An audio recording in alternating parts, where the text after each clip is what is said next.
여러분, 안녕하십니까? 여디디아와 함께하는 하늘 은하수 라디오에 오신 모든 분들을 진심으로 환영합니다. 오늘은 예루살렘의 멸망이라는 제목으로 이야기를 나누어 보겠습니다. 보통 예루살렘 성전하면 그 눈부신 대리석이나 뭐 황금빛 문이 떠오르잖아요. 네, 맞습니다. 겉보기에는 정말 완벽하게 평화롭고 또 엄청 견고해 보이는 그야말로 화려한 도성이었죠. 네, 그런데 기록들을 보면 예수님께서 그 도성을 보시면서 홀로 통곡하셨다고 나오거든요. 막 사람들은 환호하고 산이 진동할 정도였는데 말이죠. 도대체 왜 그렇게 슬피 우셨던 걸까요? 많은 분들이 이제 곧 다가올 십자가의 끔찍한 고통이나 겟세마네에서의 고뇌에 대한 두려움 때문이었을 거라고 짐작하시거든요. 아, 저도 약간 그렇게 생각했었어요. 본인에게 닥칠 물리적인 고통 때문이 아니었나요?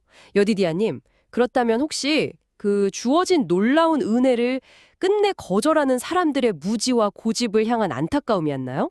정확합니다.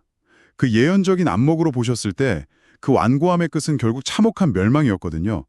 굶주리는 아이들이나 불타는 성전 같은 그런 비극적인 미래가 너무나 선명하게 보이셨기 때문에 그렇게 비통해하셨던 겁니다. 와, 자신을 십자가에 못 박을 사람들의 파멸을 보면서 오히려 눈물을 흘려줬다는 게 참 뭔가 가슴 아픈 역설이네요. 그렇죠.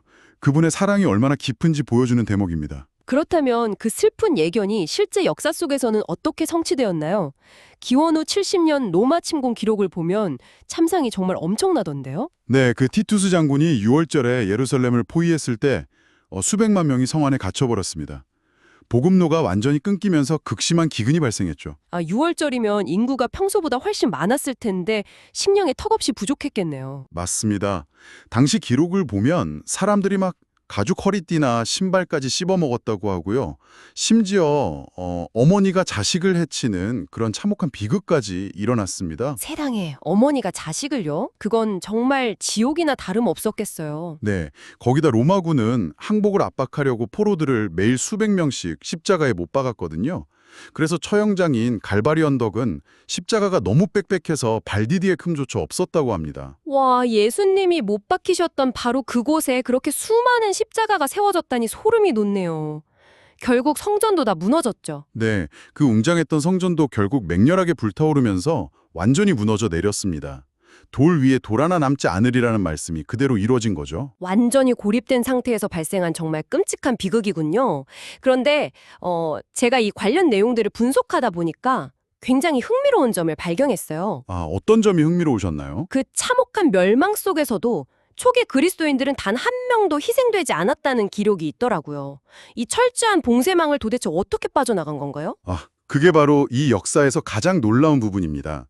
70년의 멸망이 있기 몇 년 전인 기원후 66년에 로마의 세스티우스 갈루스 장군이 먼저 성을 포위한 적이 있었거든요. 아, 키투스 장군 이전에 먼저 침공이 있었군요. 네, 그런데 승리가 거의 눈앞에 있던 상황에서 로마군이 갑자기 퇴각을 해버립니다. 보급품 부족이나 겨울을 앞둔 전술적 오판이다 이런 분석도 있지만 이유가 어찌되었든 이로 인해서 짧은 탈출의 공백이 생기게 된 거죠. 약간 마치 재난 영화에서 시스템 오류로 비상구가 잠깐 딱 열렸을 때 그때 바로 빠져나간 사람들 같네요? 정확한 비유입니다. 일반 유대인들은 로마군이 물러가니까 자기들이 승리했다고 착각해서 막 적을 추격했거든요. 하지만 그리스도인들은 달랐죠. 아, 예수님이 미리 말씀하신 그 징조를 알아챈 거군요. 예루살렘이 군대들에게 에워싸이는 것을 보거든 도망하라고 하셨던 그 말씀이요. 맞습니다. 그들은 그 표면적인 평화에 취하지 않았습니다. 즉시 요단강 건너편에 있는 지리적으로 방어가 용이했던 벨라성으로 피난해서 모두 목숨을 건질 수 있었죠. 와, 징조를 분별하고 깨어있던 자들만이 구원의 비상구를 찾은 셈이네요.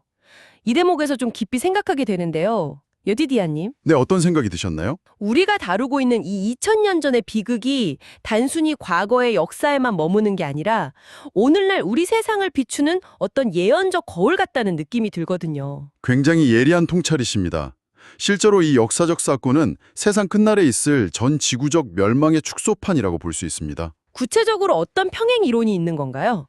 과거와 현재가 어떻게 연결되는지 궁금해요. 과거 유대인들이 거짓 선지자들의 평안하다는 말을 믿고 구세주를 배척했잖아요.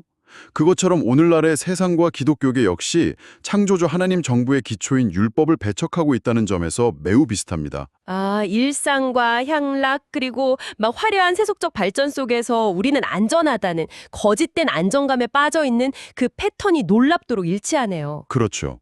사람들은 세상이 영원할 것처럼 생각하지만 악을 억제하시던 하나님의 영이 영원히 머물지는 않거든요. 그래서 우리는 주어지는 자비의 호소를 절대 가볍게 여겨서는 안 됩니다. 정말 엄숙한 경고네요. 그렇다면 우리는 이 역사적 사실에서 어떤 교훈을 얻고 또 어떻게 살아가야 할까요? 네. 예루살렘이 포위되었다가 잠시 풀렸던 그 짧은 은혜의 시간이 오늘날 우리에게도 주어져 있다는 걸 기억해야 합니다. 스마트폰 알림이나 주식창의 빨간불에는 우리가 그토록 예민하게 반응하면서도 정작 내 영혼을 살릴 구원의 비상구 알림은 무음으로 해두고 살아가는 건 아닌지 돌아봐야 합니다. 맞아요. 영적인 알림을 무음으로 해두면 정말 결정적인 순간을 놓치게 되겠죠. 그렇습니다. 더 늦기 전에 시대의 징조를 분별하고 진리와 은혜 안에서 온전히 깨어 준비되는 삶을 사시기를 간절히 바랍니다. 침례를 받고 새로운 생명으로 거듭나는 것처럼 우리의 영적 상태도 날마다 깨어나고 새로워져야 합니다. 와, 오늘 정말 깊은 울림을 주는 이야기였습니다. 거짓된 안전감에서 벗어나 깨어있는 삶이 그 어느 때보다 필요한 시점이라는 걸 다시 한번 마음에 새기게 되네요. 여러분, 오늘의 하늘 은하수 라디오 어떠셨나요? 매일매일 저녁 9시에 더 다양하고 흥미로운 주제로 여러분들을 찾아오도록 하겠습니다. 구독과 좋아요, 알림 설정은 저에게 큰 힘이 됩니다. 내일 다시 만나요. 안녕!